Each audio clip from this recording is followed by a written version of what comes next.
Gold trusted gold buyers మీరు తాకట్టు పెట్టిన బంగారాన్ని విడిపించి ఈ రోజు ఉన్న మార్కెట్ ధరకు కొనబడను. మీ తిరిగినట్టు ఉండడమే జోగుల క్యారెక్టర్. అవును. బట్ ఒకరోజు మీకై మీరు వెళ్ళి ఆ సెట్లో ఎన్టీఆర్ ఆ దేవర ఆయుధ పూజ సాంగ్ మానిటర్లో అది చూసి మీరు గణేష్ మాస్టర్ ఇద్దరు స్పెల్ బౌండ్ అయిపోయారంట. ఏంది డ్యాన్స్ అని చెప్పేసి ఆ ఇన్సిడెంట్ గురించి కాస్త చెప్పండి. అది యాక్చువల్గా గణేష్ మా షార్ట్లు ఏం జరగట్లేదండి. నేను 2-3 రోజులు ఉన్నా దానికోసమని. ఒక్కసారి కార్నర్లో నుంచుని ఉన్నాను, వరాన్ని పట్టుకుని నుంచుని ఉంటాను. అట్లా 2-3 షార్ట్స్ ఉన్నాయి. అది తప్పితే ఇంకేం జరగట్లేదు, అంతా రాత్రే జరుగుతోంది. సరే నాకు ఎవరో చెప్పారు, ఇది ఎవరు డాన్స్ డైరెక్టర్ అంటే గణేష్ అన్నారు, Ganesh Acharya. I really love his work. ఎందుకంటే ఆ స్థూల కాయం ఏంటి, ఆ మూమెంట్స్ ఏంటి, గోవిందాన్ని స్టార్ట్ చేసింది ఒక రకంగా. అంతే మేడం, కరెక్ట్. సరే నేను ఆయన కలుసుకోవాలని అనిపించింది. నేను జనరల్గా మదర్ టెరెసా అయినా నాకు అనవసరమే, అట్లాంటిది గబుక్కున ఒక ఫీలింగ్ వచ్చింది, I want to meet him అని. సరే ఇట్లా తిరుగుతున్నాను, ఎప్పుడు చూసినా ఇంతమంది ఉన్నారు, పెద్ద పెద్ద క్రౌడ్స్ కదా, కుదరట్లేదు. మన డైరెక్టర్ గారు అన్నారు, అమ్మా ఇంకో 2 గంటల్లో ఒక 2 షాట్లు ఉంటే చేసి చెడిపోతారు కానీ ఆయన అన్నారు. మళ్ళీ ఆయన మాట్లాడేశారు, మళ్ళీ వెనక్కి వచ్చేసాను. అట్లా తిరుగుతుంటే ఎవరో నా పక్కన నుంచున్నారు. आप कहाँ के हैं? बॉम्बे से हूँ. आप फिल्मों में काम करते थे क्या? फिल्मों में ఇక్కడ ఇంత పసుపు काम करते तो कौन बोलता है ऐसा? हाँ नहीं, मतलब हिंदी फिल्मों में काम करते हैं ना आप? मैंने कहा जी मैं करती थी. అని అప్పుడు తెలియను, అంతవరకు తెలియదు. చూస్తే అది గణేష్ మాట్లాడుతున్నాడు నాతోటి. నేను ఆప్సే మిల్నా థా ముझे అన్నాను. అంటే आप कौन है అన్నాడు. అంటే నేను मेरा नाम रामेश्वरी. आपने सुनैना में काम किया ना, आपने फलाना में काम किया. ఆయన మొదలెట్టాడు. మొదలుపెట్టి స్లో మూవింగ్ గానే होते हैं, बड़े प्यारे गाने होते हैं आपके అని మొదలెట్టాడు. మొదలుపెట్టి అరే असिस्टेंट्स को इधर आओ ये बताओ कौन है, याद है वो गाना, उसमें आप लगा ऐसे ऐसे करके गाना गा रहे थे, వాళ్ళంతా చేశారంట అక్కడ, ఏ ఓ వలి హీరోయిన్ అని అట్లా చూపిస్తుంటే ఆ తర్వాత నాకు కొంచెం ఐ ఫెల్ట్ గుడ్. అంతే కదా, ఎవరైనా సరే అంత మంచి పేరున్న మనిషి అట్లా మనతో ఏదో ఎంత సొంత మనిషిలో మాట్లాడుతుంటే మనకు చాలా బాగుంటుంది. మాట్లాడుతూ నేను అన్నాను, ఫిర్ గానా కైసే ఆయా, बड़ा अच्छा है, डांस बहुत ही अच्छा करता है ना ये लड़का. నేను కావాలని అడిగాను. అరే యార్ కమాల్, 2 बार देखता है कर लेता है. అట్లా బాగా పొడుగుతారు. సడన్లీ ఆయన నా వంక చూసి గానా దేకినా చూస్తారా, నాకు అర్థం కాలేదు. కరెక్టా చూడాలా చూడకూడదా ఏమిటి తెలియదు. అంటే అయ్యే అందుకే చాలా ఫ్యాన్సీ ఏదో ఒక ఉంది, మానిటర్ లాగా ఇంత పొడుగ్గా ఏదో ఉంది. అక్కడ తీసుకెళ్ళి మొత్తం పాట చూపించేసాడు. ఎవ్వరు చూడలేదు అప్పటికి. I was probably one of the first ones to see పాట. నేను అందరూ అదేంటి నువ్వు చూసేసావా అని అడుగుతున్నా. ఆయన చూపించాడు నాకు, నేను చూసేసాను. ఆ సాంగ్ చూసేటప్పుడు గణేష్ ఆచార్య మాస్టర్ అన్నారంట, ఏంది డాన్స్ ఏంది, ఒకసారి చూస్తాడు వెళ్ళేసేస్తాడు అన్నాడు. డెఫినెట్ గా, ఎందుకంటే మేము చూస్తూనే ఉన్నాం, మాకు అర్థం కాలేదు ఎప్పుడు రిహర్సల్ చేశాడు ఇతను, ఎప్పుడు టేక్ చేశాడో మాకు అర్థం కాలేదు. పైగా లాంగ్ టేక్స్. అవును,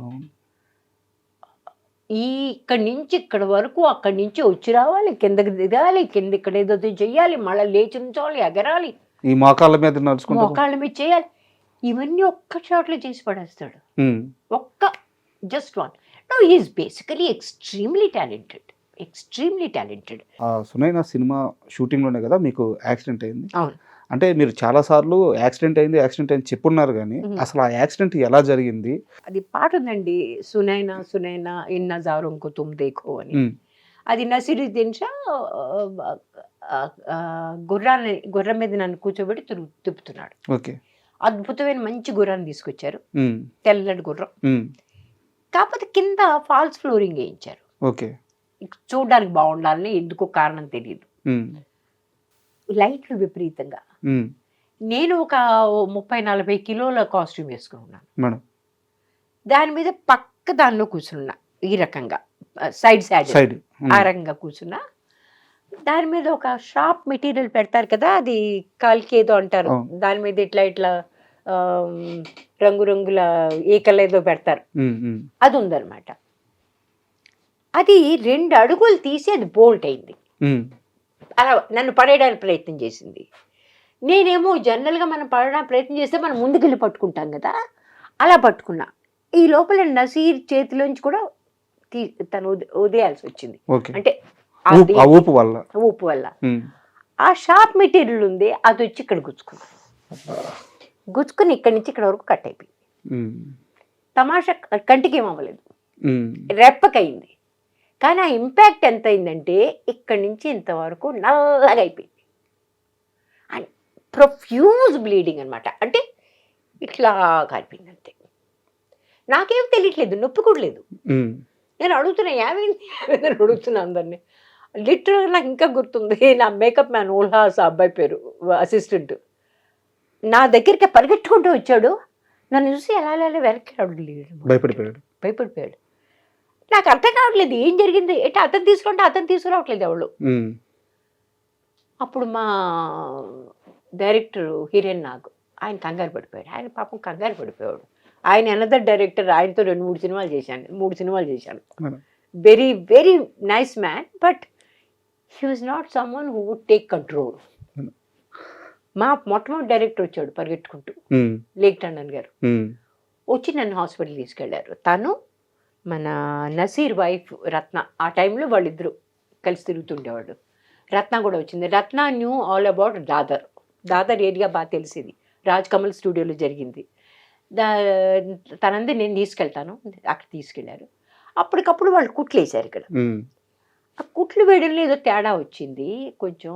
అదేంటంటే అది చాలా సెన్సిటివ్ మసిల్ అంటే ఇది, ఈ పైది suppose to be very elastic but also very sensitive. దానికి ఆ ఇంపాక్ట్ ఎంత వచ్చిందంటే ఒక టోసిస్ అని ఒక రకంగా డెవలప్ అయింది. టోసిస్ అంటే ఏంటంటే డ్రూపింగ్ ఐలిడ్, ఇది ఇట్లా ఇలా వచ్చేసింది అనమాట. అది కరెక్ట్ అవ్వడానికి కనీసం 9 నెలలు పడుతుంది. అంటే అప్పుడు న్యాచురల్గా కరెక్ట్ అవ్వడం మొదలు పెడుతుంది. అది కాకుండా ఈ బ్లాక్నెస్ కూడా 9 నెలలు పడుతుందని చెప్పారు. నిజంగానే 9 నెలలు పట్టింది. కానీ ఆ ఒక్క దెబ్బ తగలకుండా ఉండుంటే చాలా అప్పుడు చాలా సినిమాలు వదిలేయాల్సి వచ్చింది. రాజేష్ ఖన్నా, వినోద్ ఖన్నా, రిషి కపూర్, వీళ్ళందరితో చేస్తున్న సినిమాలు. సైండ్ ఈరోజు రేఖా గారితో పాటు ఆ పక్కన మీకు చేరుండేది బహుశా ఉండనండి. రేఖా గారిలో ఉండే క్వాలిటీస్ వేరే, నాలో ఉండే క్వాలిటీస్ నాకున్నాయి. కానీ రేఖా గారిలో టిపికల్ హీరోయిన్లో ఉండాల్సిన క్వాలిటీస్ కొంచెం ఎక్కువ. నా ఉద్దేశం చాలా పెద్ద సినిమాలు కదా పోయింది, పెద్ద సినిమా. మీరు నిజం సినిమాలో కొన్నేళ్ల క్రితం, ఒక 23-22 ఏళ్ల క్రితం మీరు యాక్ట్ చేసిన మహేష్ బాబు ఈరోజు రాజమౌళి గారితో ఒక పాన్ వరల్డ్ మూవీ చేస్తున్నారు. అవునట. అంటే ఆ ఎక్కడి నుంచి 23 ఏళ్ళు ఆయన ఏ స్థాయికి వెళ్ళారో చూస్తే ఒక రకమైన గూస్ బంప్స్ వచ్చే పరిస్థితి అనమాట. సో మీకు ఎలా కనిపిస్తున్నారు మీ Mahesh Babu? I always wish him a lot of luck. నేను చాలా మంచి మనిషి, చక్కగా అదేదో ఆశీర్వాదం ఉంటుంది చూసారా, 3 పువ్వులు 6 కాయలుగా ఏదో ఉంది, ఆ రకంగా ఆశీర్వదిస్తాను. Let him have a great life. ఆ సినిమా వచ్చినప్పుడు డెఫినెట్గా చూస్తాను. Thank you madam, thank you. ఎందుకంటే మీలాంటి వాళ్ళు మాకు చాలా అరుదుగా కలుసుకుంటాము. సో నాకు అవకాశం వచ్చింది. అలాంటి పిచ్చి మాటలు మాట్లాడేవాడు మీకు అరుదుగా కలుస్తారు. లేదు మేడం, నిజంగా మాకు చాలా గర్వంగా ఫీల్ అవుతున్నాను. Thank you very much. Thank you very much. And for more videos, please subscribe to iDream. Please subscribe to iDream. Please subscribe iDream. And please subscribe to iDream. For more videos, subscribe to iDream. please like, share and subscribe to the channel. Congratulations, iDream. Subscribe to iDream. Subscribe to iDream. So subscribe to iDream Media. iDream ki iDream team andarki huge congratulations. Please subscribe iDream Media. Please subscribe to iDream. Subscribe iDream. Please subscribe to iDream. iDream అంటే నా కళల ఛానల్ను subscribe చేసుకున్న నోరు తిరుగుతలేదు, మీరైతే గంట గుర్తు కొట్టండి. For more such videos, please subscribe to iDream. Subscribe to iDream. Please subscribe to iDream. Please subscribe iDream Media. Please do subscribe to iDream. Please subscribe to iDream Media. For best entertainment and information, please subscribe iDream. And don't forget to subscribe to iDream.